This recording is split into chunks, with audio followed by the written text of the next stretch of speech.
said a moment ago that you realized that you looked at things differently, or you looked at things in a different way. And I think that's what makes your poetry so interesting, is you take things that everybody looks at and look at them in a different way. But I'm curious, when did you understand that you looked at things in a different way, that your schoolmates, or before then, or how did you understand that? I don't know. You always got to do, you were a little different, you know. I'm sure you did the same thing, because I saw a picture of you, Julian, the other day, and your pants were short, because I'm teaching this civil rights course, and you were in Birmingham. Selma. No, you were in Selma. Oh, Selma. It was a Selma shot. It was, you know, you're cute as a button I was looking at. But, you know, how many people did that at your age? How many people would walk away from Morehouse to do that? You see what I'm saying? And so you always sort of say to yourself, I'm different. And then when you say to yourself, and it's all right. And I think that that's the key. And it's all right. Yeah, I am different, but it's, you know, I just never wanted what I kept seeing. It just, I just recently bought a car. I've been so proud of myself.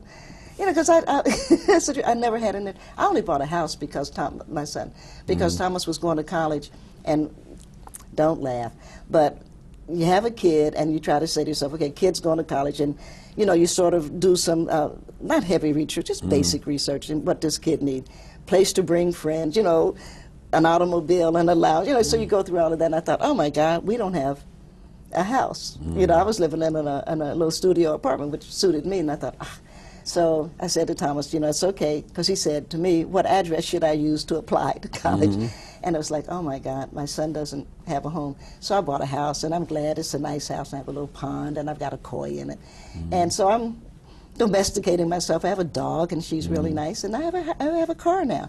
But these were all things that, when I was growing up, just never interested me. And I think it was important. I didn't make myself not. I just wasn't interested. And I had friends, of course, who liked to dress, and you have to dress because, you know, you're not allowed to run around without clothes. And so you realize, well, okay, if you buy a pair of pants, Italian silk, they'll last for 5 years, they look good, and you put a velvet jacket on, and you paid a lot of money for it, but then you have to buy it again, right? And all you need a couple of white shirts and you're fine.